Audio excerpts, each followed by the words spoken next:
What's going on, everybody? Today I'm going to give a tutorial on how to create a metal texture to any fonts that you have or you want to make look awesome.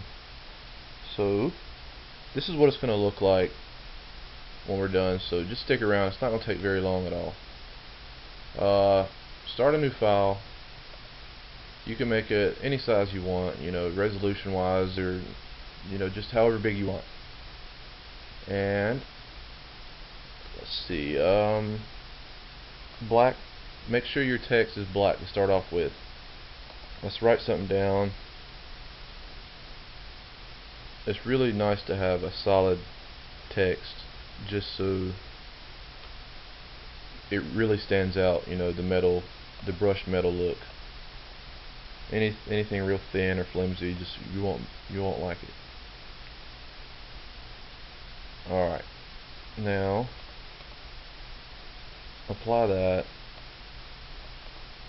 and we'll go start a new layer on top of your text layer.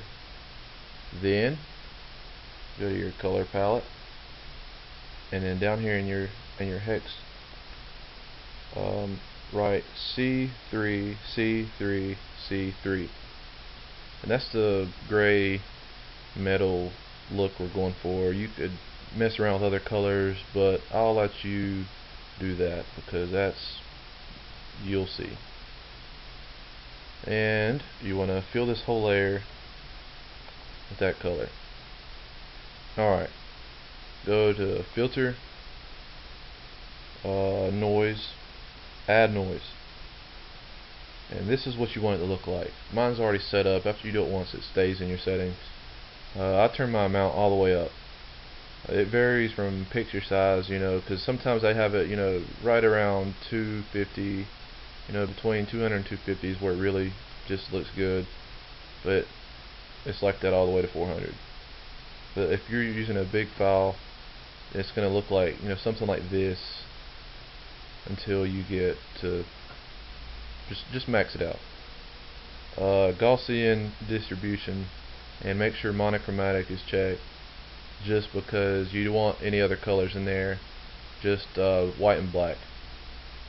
Hit OK, and then go to blur, motion blur, and that looks great. It looks like brushed metal. That's the look we're going for. Angle, I usually have it -10 or 10, whichever direction you want it to go in. Distance 241.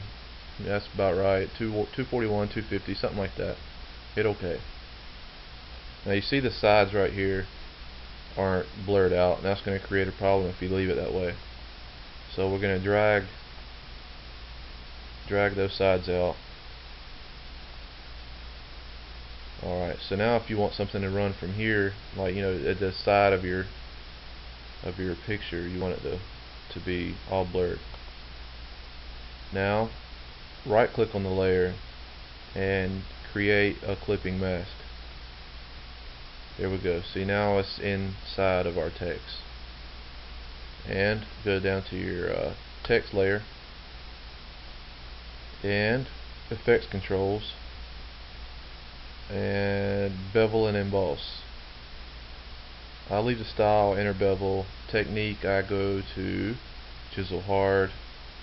Size, like right around there. If you go too high, then the brush does not look right. Like, that's not the directions it's supposed to go in.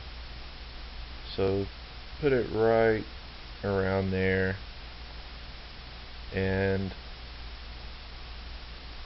gloss contour, you want to go to ring and hit OK. That way it gives you a real glossy, edge. Looks pretty good to me. I like it. And go to gradient overlay and make sure your blend mode is on overlay. And then people leave it like that. I don't like it like that. I go to style, reflected, and then I reverse that. And that really looks nice to me. Change the opacity down to about 75, anywhere like that. so you know it's not too dark at the top or bottom, and then hit OK. I think that looks pretty good metal wise. Woo, where you going? So you can play with that some more. Let's go merge these two layers together. So highlight both these layers, right click, merge layers. I'm sure there's a shortcut, but I don't know it, so whatever. And go to effects controls, drop shadow,